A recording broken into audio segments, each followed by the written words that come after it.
A few days after we moved into our new house, the doorbell rang loudly. I unlocked the door, and the front door was opened forcefully. "If you finish your new house, why haven't you invited us over?" It was my mother-in-law at the door. Behind her was my husband. Pushing me in surprise aside, my mother-in-law entered the new house without my permission. "It's a nice house with a garden, and unusually tasteful for you. You're a hopeless housekeeper, but you're useful once in a while. Where's my room? This room looks like it will get a lot of sun." I managed to stifle a laugh at my mother-in-law's cheerful words. What a carefree person she is. "We are strangers, you know. There is no room for you." What? How can you say such terrible words to a family member? If you apologize now, I will forgive you. If not, then I will divorce you. My husband yelled at me, with his face red, and my mother-in-law grinned at him with a nasty smile. How ridiculous, not knowing that it was a meaningless threat. I sighed, and then confronted them with something. The moment they saw it, my mother-in-law and my husband froze. Oh, you can't be serious. "You can't divorce me. I'm already single." My name is Avery. I have been married for 5 years to Daniel, whom I met when I was a university student. Although we got together and got married because of his strong proposal, our married life was a little different from what I expected. Daniel was someone who always put his mother's opinion first in everything. Even when it came to making small decisions, he would say, I will ask my mom. Daniel always tried to get his mother's opinion. For example, he would ask for her opinion on everything from where to go on our honeymoon to which dentist to see, even the color of the curtains in the bedroom. He asks his mother about everything and chooses whatever she tells him. I was concerned about this attitude, but I pretended not to notice it. Because although my marriage with Daniel was not a very satisfying one, it wasn't bad either. He did help me with simple household chores, such as taking out the trash, even though he complained about it. On weekends, we would go out to eat together or go on trips. And on anniversaries and birthdays, we always celebrated and he gave me presents. I think Daniel was a rather good husband as long as I kept my eyes on my mother-in-law. So I didn't point out anything in particular to him, and we stayed married. However, something happened after my father-in-law passed away. Our marriage, which had been going well for some reason, began to go a little awry. Hey Avery, do you have a minute? What's wrong? Daniel came home from work and asked me in the middle of his meal. Can we live with my mother? What? I couldn't believe my ears. What's wrong with you all of a sudden? I don't mean all of a sudden. I have been thinking about it ever since my dad passed away. Mom is alone now, right? I know it's inconvenient for her to be alone, and I'm worried about her. I don't want to live with her. Bella is still well, you know. She can live on her own. And the house is less than a 20 minutes drive from ours. If that's what you're worried about, can I just continue to visit her from time to time? No, you don't know when she is fine. Even if she is fine, you never know what might happen. If mom suddenly collapses, no one will know, and it could be too late. If that happens, will Avery be able to take responsibility? You see, I don't want that to happen to my mother. If you don't want to live with her, I will divorce you. You're going to do that? I'm serious. Okay, let me think about it. After several discussions, we decided to move in with my mother-in-law. Daniel's mother nags about anything and everything, and Daniel always does what she says. Living with her was not going to be good for me, but I was pregnant at the time. I thought it would be better for the baby to have a father, so I reluctantly agreed to move in with her. I also thought that moving in with my mother-in-law would not change my relationship with Daniel. I had faith in the time I had spent with Daniel. However, reality was not so sweet. As soon as we moved in together, Belle, my mother-in-law, immediately began to tease me.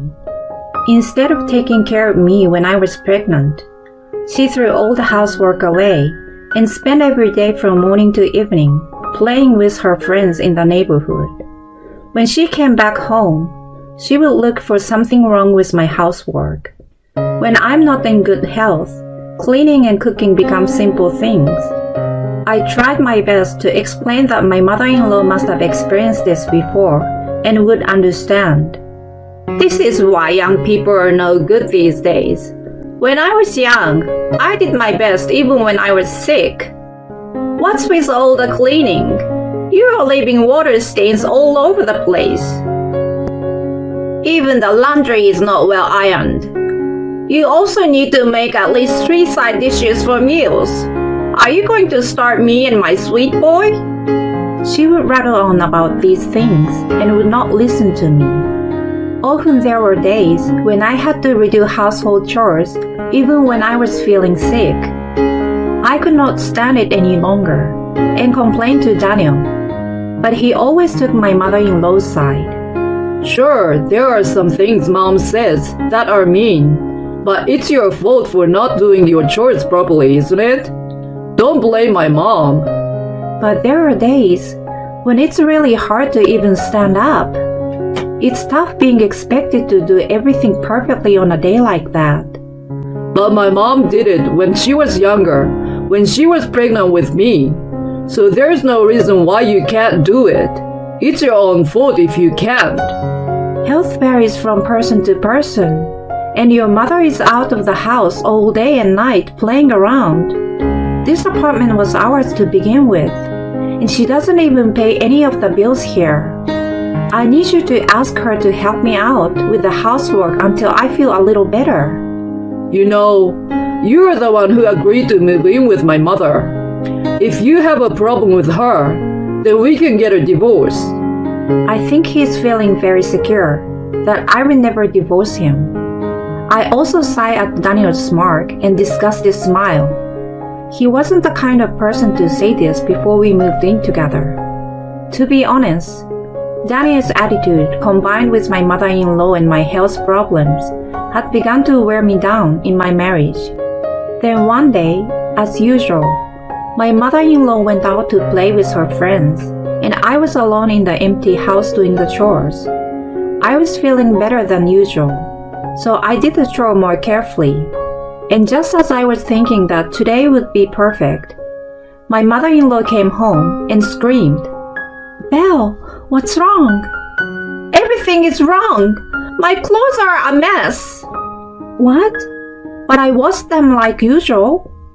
"These are expensive clothes that need to be hand-washed. How dare you put them into the washing machine? Look how messed up they are. These were my favorite. What are you going to do about this?" "But Belle, you didn't tell me anything about this." "Huh? You should know without me telling you." My mother-in-law was in an unmanageable state, and at this moment, Daniel came home from work. I'm home. What's wrong? "Welcome." "Daniel, Avery ruined my clothes. They were so expensive." My mother-in-law interrupted me and ran up to Daniel. This is the one that you wear a lot, right? Daniel looks at me as my mother-in-law hands him the clothes. Avery, you can't even do something as simple as doing laundry? "Well, your mother didn't tell me anything about it, and I didn't know it had to be hand-washed. It's my fault for not checking, but Bella is also at fault too."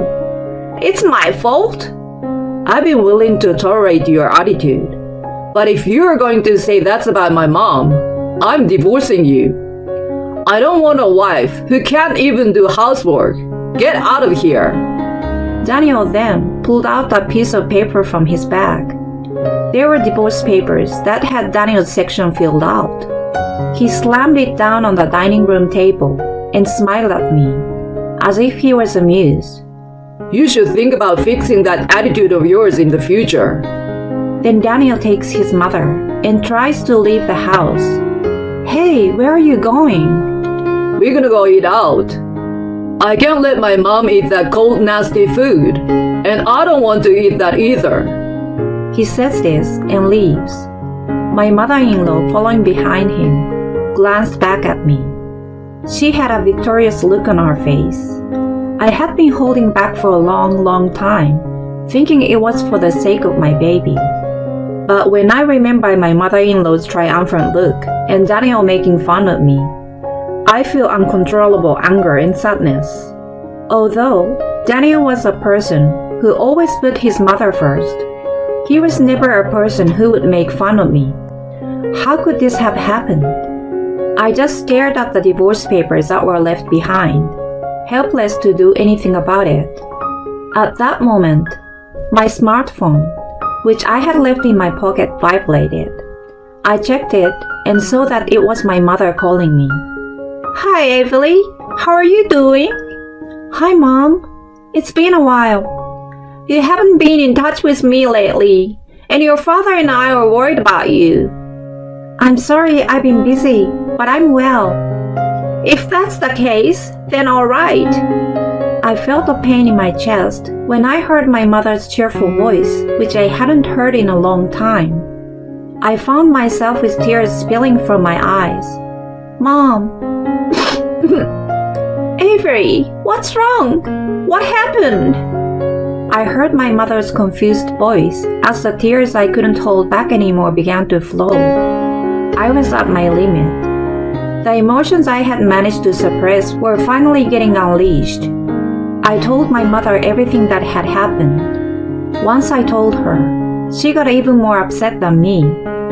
It's okay if you get a divorce. If you're worried about raising kids, don't worry.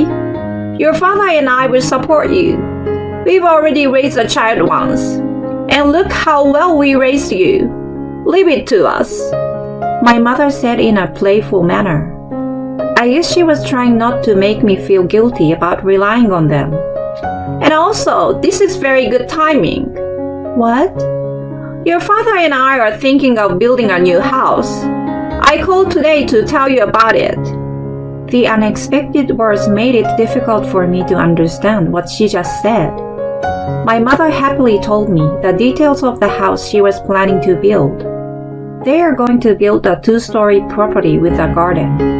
Contrary to the bubbly tone of her voice, which sounded like a child talking about dreams for the future, it seems that they were already talking realistically about the land, floor plan, and cost, and all that was left was to sign the contract and start construction.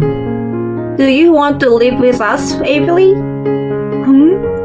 Because if you're getting a divorce, you will need the next house to live in, and there is a lot to worry about before and after the baby is born. It will be easier for us to support you here after the baby is born.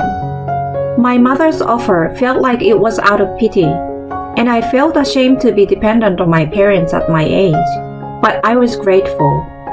I was unemployed after resigning from my job when I became pregnant, and I was not confident that I would be able to find a new place to live right away. Besides, I now have a child in my belly. Living alone, I didn't think I would be able to handle the birth of my baby. I gratefully accepted my mother's proposal and decided to move in with her in her new house.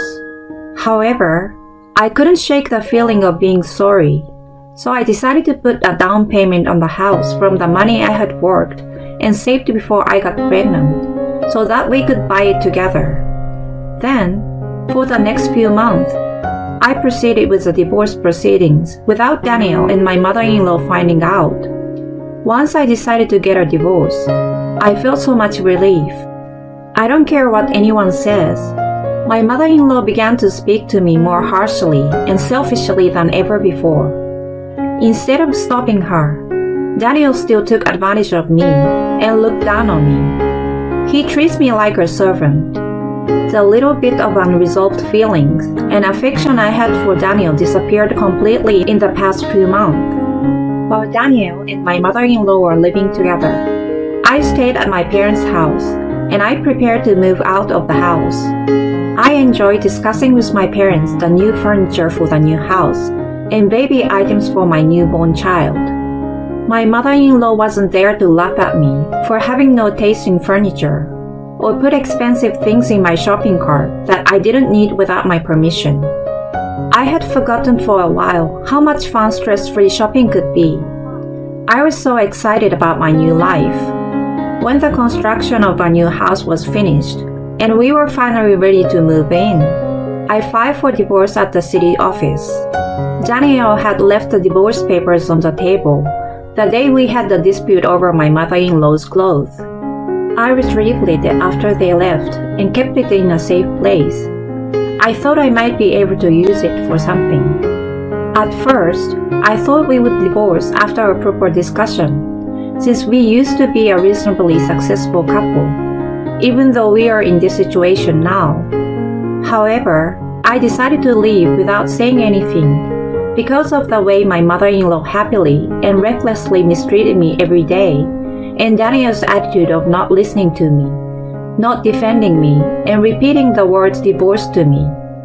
A few days before moving out, I filed the divorce papers, which were successfully accepted, and I was now a single, free woman. With the weight off my shoulders, I moved into the new house with my parents and was enjoying my new life to the fullest. Then, an unexpected visitor came to our doorstep. "Hey, Avery, you should have called us over as soon as this was finished." That's right. We're a family after all. You're treating us terribly. I don't know where they got the information, but my mother-in-law and Daniel showed up at the new house. I was too surprised to say anything, and they entered the new house without permission. "It's a pretty nice house with a garden, which is rare for you. I wonder where my room is." They seemed to be enjoying themselves. "I know you're a useless wife who can't even do her own housework, but I guess you can be useful once in a while." I managed to stifle a giggle at my mother-in-law's cheerful words. Neither Daniel nor my mother-in-law had any idea that we were already divorced. "I'm not your wife anymore." "Avery, are you crazy?" We're married, so you are my wife, right? "I'm single, so I'm a stranger to you. Please leave right now." What are you talking about? I filed for divorce the other day, and it was accepted. So you and I are no longer husband and wife. I was going to send you a letter soon to let you know, but I didn't expect you to come to our new house. I had not expected him to visit my new house, and I didn't want him to think we were a couple forever. So I had sent him a dated letter stating that we were divorced the day we moved in. If everything had gone according to plan, the letter would have arrived tomorrow. Daniel, not believing a word I was saying, approached me with a laugh. Avery, I don't know what you're upset about, but I apologize. So let's work this out. I can't believe you would lie about getting a divorce. I don't know why you haven't come home lately, but you're angry about something, right? I will apologize, Avery, and we'll make up. Then my mother will forgive you too. I don't care if she forgives me or not. We are already divorced. I showed him the certificate of divorce that had stored in the cabinet. Daniel looked at the certificate carefully. His face gradually turned pale, and his mouth started to flap like a goldfish. When did this happen? I didn't sign divorce papers in the first place. Yes, you did. The day I washed Belle's clothes by mistake. You left the completed divorce papers on the table, didn't you? Those papers are invalid. Well, it might be invalid if it's that one piece. But didn't you tell me every day that you wanted to divorce me? I recorded you and your mother's words every day, and I kept a diary. They told me that the diary can be used as proof. I played back the appropriate audio from the voice recorder on my smartphone. There was my mother-in-law's voice saying that my meals were bad and the worst in the world. Daniel's voice was recorded. If you serve food like this, I'm divorcing you. Both Daniel and his mother were surprised and remained motionless. Therefore, since you two are strangers, you must leave right now. I never said you could come in. If you don't leave, I will call the police. The two of them became frightened and rushed out. I watched their backs and locked the door tightly to prevent them from coming back in. Apparently, when Daniel and his mother found out that my parents and I had bought a new house, they had moved out of their house and had also ended the lease of their apartment. After that, they had quite a bit of trouble finding a new home. Daniel and his mother's life together for the first time in a long time was not going so well. Daniel's mother, who had been making me do all the housework, still doesn't seem to want to do it. And Daniel, who is not used to doing it, is doing it all. On top of that, she would say to her relatives and friends that she was moving to a new luxury house and they should all come to visit her. But the truth was she moved into a generic apartment that was neither new nor luxurious, which caused rumors to spread about her being a liar. The stress of the situation has caused her to lash out at Daniel more often. With me gone, she has no one else to vent her stress to but Daniel, and they often get into fights where they yell at each other. As for me, I'm living in a new house with my parents and my healthy baby boy, who was born safe and sound. My parents are fully supporting me, and I plan to go to work when my son is older. I want to create a home where my son can grow up healthy and with a smile on his face. With this goal in mind, I'm living a peaceful and happy life while struggling to raise my son day by day. Hey! It's our wedding anniversary, and I have a lot of dishes ready for us today. I told my husband that I would be waiting for him to cook for our 5th wedding anniversary, but he said he couldn't come home because he had to go on a business trip on short notice. Dishes? I don't care what you did. If you can't eat it alone, why don't you just throw it away in the garbage? The moment he told me to throw it away, I felt my love for my husband rapidly disappear. Okay, I'll just throw it away. Oh yeah, and my name is Lucy. I am 29 years old now, and I work in an office. I'm not good with socializing, and I don't have anyone at work that I'm close enough to go out in private. I live alone, have no boyfriend, and spend my holidays alone. I am often asked whether I am lonely without a boyfriend, but I enjoy my hobbies and have never felt lonely. My hobby is cooking, and I like to cook dishes from all over the world that I have never eaten before. I often go all the way to supermarkets in the next city that deals with imported foods to cook foreign dishes. I enjoy spending time alone, so I have never strongly thought about having a boyfriend. But sometimes, I wish I had a child. I imagine that it would be fun to cook and make sweets with my children. Still, I didn't try to expand my social connections and gave up on the idea that it would be impossible for me, who always spent my days going back and forth between work and home. Then there was a drinking party at work. The chairman of our company runs several companies, and it was a joint drinking party for all of them. I always attended these drinking parties, which I actually don't want to go, but I can't say no. And I kill time by sitting in the corner and having a few drinks while snacking on food, even though no one else is eating because they are busy talking and drinking. This time, however, there was a man who was actively talking to me. That man was Fred, who will become my husband. He talked to me a lot, and at first, I was a bit confused, but Fred did not force me to get closer to him and was kind and considerate. I immediately fell in love with him because I had little experience in love relationships. We then exchanged contact information. Fred confessed his feelings for me, and we started dating. 6 months later, he proposed to me. My husband praises my cooking as delicious and always thanks me for cleaning and doing laundry. I thought I had married a good man and that I could build a happy family with him. However, that happy life did not last long. At first, he thanked me for doing the house chores, but before I knew it, it had become the norm for me to do it. I come home earlier than my husband, but I also work, so it is a heavy burden for me to do all the housework. I asked my husband to help me as much as he can. Housework is for women, isn't it? Besides, you say you are working, but you're just doing simple work, and I don't have time to do it, so you do it. He told me that my office work is simple, and not only did he not want to improve, but he looked down on me.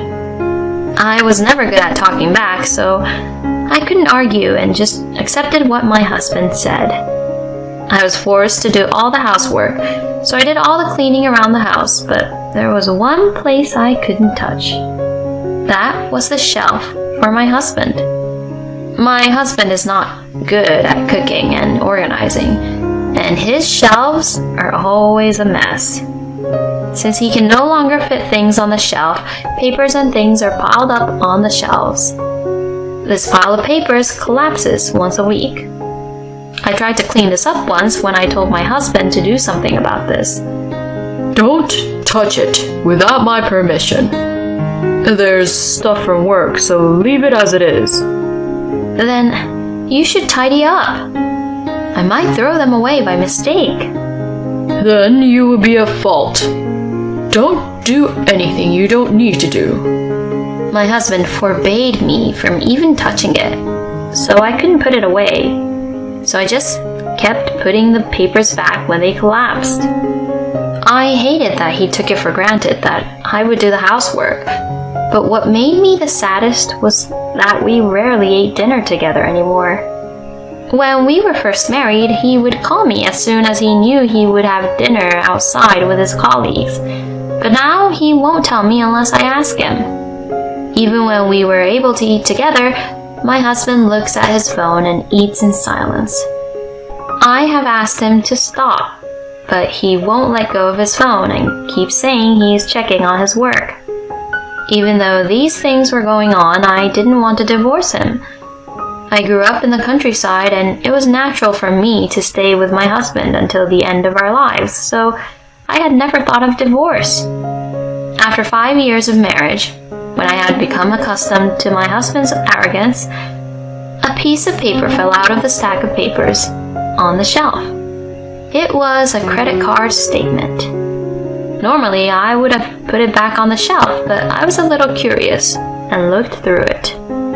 There was a list of all the transactions, and among them was the name of a well-known theme park. I have never been to a theme park with my husband. My husband often goes out with his workmates and friends, but I don't think he goes to theme parks with them. So, he is cheating on me. I have no conclusive evidence, but I could only assume that. From there, I looked through the pile of papers for any other evidence, and found a year's worth of credit card statements. There, I found a history of everything, from the names of luxury hotels and fine restaurants to airline tickets that I assumed he has spent on behalf of his cheating partner. When I checked the dates he spent the money, I found that they coincided with days when my husband said he was going on a business trip or would be late for a drink. Still, at that time I thought that if I told my husband that I knew he was cheating on me, he would apologize and come back to me. Maybe I wanted to think that the affair was just for fun, and that he actually cares more about me because we are married. I decided that I would tell my husband about the affair on our wedding anniversary. He was on a business trip when I looked at our credit card statement, and our wedding anniversary was just around the time he returned from his business trip. I called my husband to let him come straight home when he got back from his business trip. What the heck? You called me out of the blue. Do you have time right now? Tell me quickly what the requirement is. You will be back from your business trip in 3 days. It's our wedding anniversary. I'll be waiting for you with a lot of dishes for the anniversary, so don't go out for a drink and come back straight home. Yes, okay. My husband said in a bothersome manner, and immediately hung up the phone. For our first wedding anniversary, I made my husband's favorite gratin and onion soup, and he was very happy. I decided to make the same dishes this year and bought and prepared ingredients and new dishes for our wedding anniversary. I thought that if I told my husband about the affair and he apologized, I would forgive him. Then came the day of our anniversary. I finished most of the cooking, but my husband did not come home.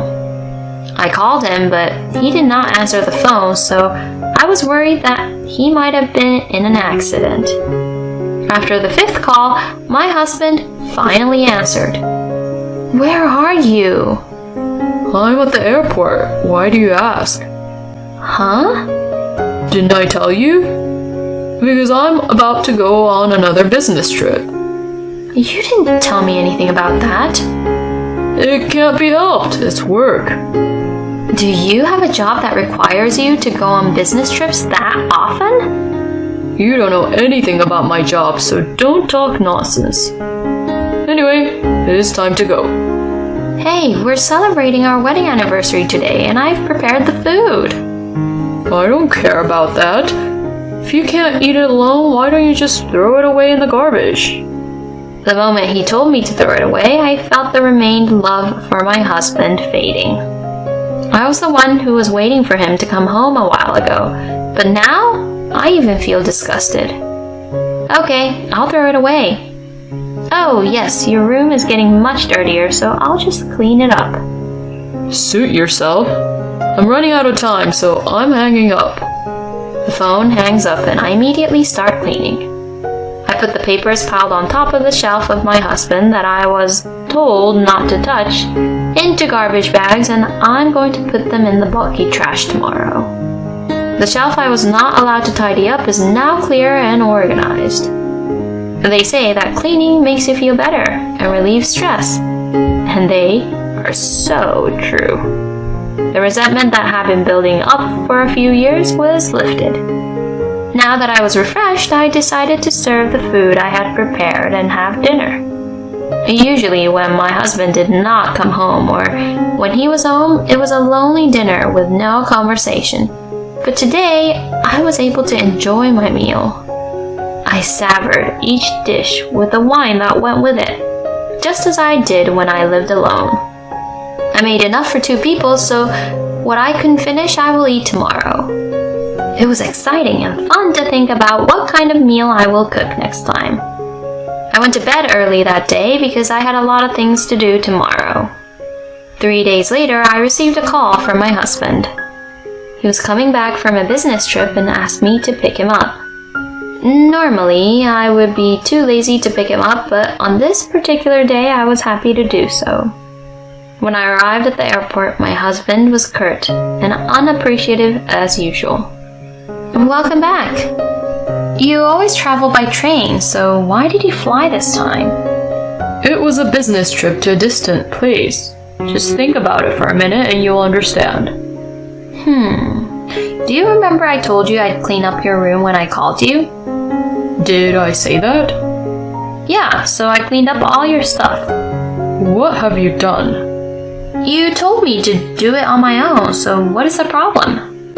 You threw away the stuff I had on my shelves? Yeah, I got rid of it.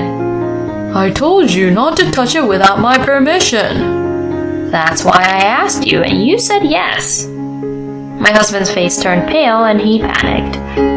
After thinking about it for a while, he gave up, nodded his head, and let out a loud sigh.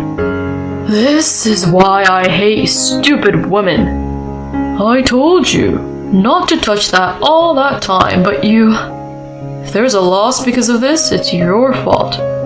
You have to do something about it. What loss are you talking about? There were all kinds of company documents and stuff. Maybe some things would be troublesome if it's gone. You had company documents that shouldn't get lost? Shut up. I told you not to interfere with my work. I'm not in charge of a job that anyone like you can do. I'm in charge of a job with responsibility. It's a normal thing for a man to do some work at home.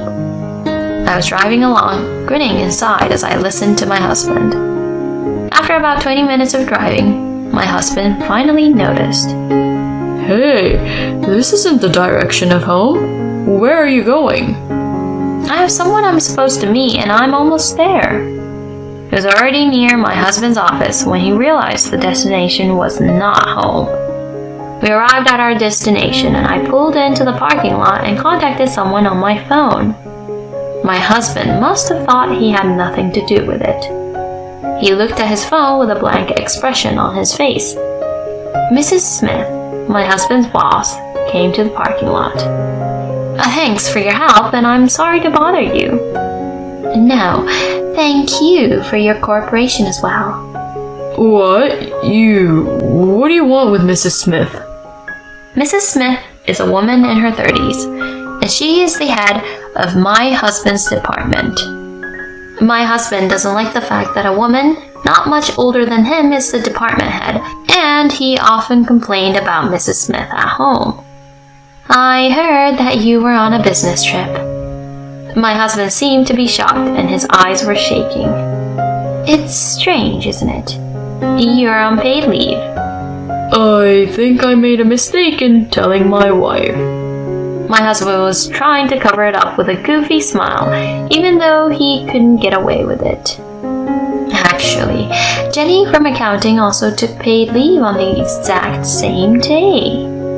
That's a coincidence. Not only this time, but for about 3 years, you and Jenny's paid vacation dates have coincided. You know that you can't put it away as a coincidence. Fred now knew that this is not a situation that can be dealt with by laughing. My husband was in a cold sweat and his expression was serious. The problem is not only about your relationship with Jenny, but also about the information leak. You took company documents and data without permission. Your wife brought the items you took out to the company. I did not throw away my husband's things. I turned them over to the company. I had always wondered why my husband was taking company documents home with him. Some of the things were USB flash drives, so I brought all of them to the company because I knew that if I threw them away without permission, the company would be in trouble. Even if it was safe to take out, I would have it put on my husband's desk at work and not at home. When I asked his colleagues to look through 2 garbage bags worth of stuff, they found some documents that would make anyone at work pale in the face. And on top of that, the USB flash drive contained data that was not allowed to be taken out of the office. You know what you did, right? She did it on her own. I kept it at home properly, so I didn't leak any information. That's not the point. Anyway, the president and the chairman are both waiting for you in the conference room, so please, come right away. Why the president and the chairman? To decide on your punishment. While you two were on an affair trip to Guam, we were having a hard time here. How did you know we went to Guam? Jenny, the woman you were having an affair with, posted a bunch of pictures of Guam on social media, including a 2-shot of you. Damn that bitch. Thank you for your cooperation, ma'am. Thanks to you, you were able to catch him without letting him get away. No, I'm sorry for the inconvenience. My husband was caught by Mrs. Smith and took the elevator up. My husband was then disciplined. My husband said he took the documents and data out of the office to work at home. He thought he could just return them the next day, but they just piled up. He didn't know anymore where the documents came from, and didn't know whether to return them or dispose of them, so he just kept them at home. I filed for alimony against my husband and the person with whom he had an affair. Jenny left the company because she was no longer able to work there, but I sent a certified letter to her home because I knew where she lived. We had no children and our marriage was short, so the alimony was small.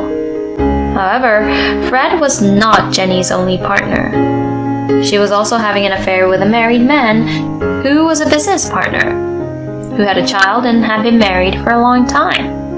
And because of the length of the affair, she was charged a large amount of alimony by her husband. Because of that, Jenny asked for a reduction of my alimony, and when I told her that if she objected, we would go to court, she immediately paid it.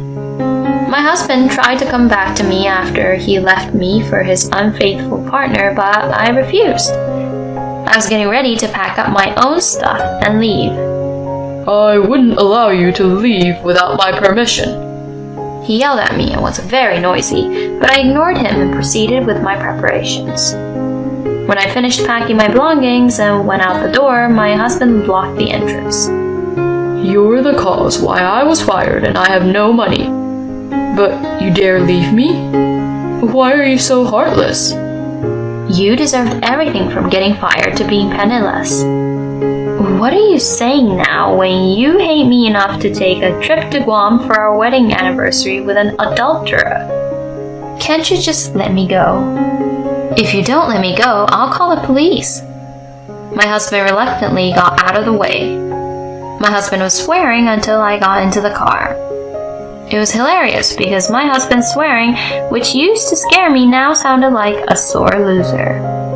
After that, my husband's alimony of $20,000 was transferred to me in one lump sum. On the phone at the end, he was like, I'll give you such a small amount of money and I don't like women who are greedy for money, so I'm glad we got divorced. I know a bitch like you will be single for the rest of your life, so don't ask me if I want to come back to you. It's too much trouble. He says so, but for my husband now, $20,000 must be a lot of money. In fact, the pile of documents my husband had left behind also contained ATM statements from a consumer credit company. There were also credit card statements where he had spent over $5,000 in 1 month paying for his unfaithful partner, so he must have been in debt because he had no money. And knowing that he was in debt, I thought he might not pay the alimony, but I am glad that he easily transferred the full amount. Since he is such a slacker, it seems like he is behind on his debt. I blocked all contact with my husband because it would be troublesome if he didn't pay his debts and had to rely on me. I am now an assistant at a cooking school. I quit my job after my divorce and moved far away. I used to think my cooking was a hobby and not at the level of a job. However, I got married and learned that I tend to give up because of various stereotypes. In order to break out of my shell, I decided to do my favorite cooking for my job. And I have a cat while living alone. I was told that having a pet would prevent one from being married, and I assumed the same thing. But I found out that such thinking was only hindering my challenge. I welcomed a shelter cat. And now I am addicted to cooking for cats, as well as for people.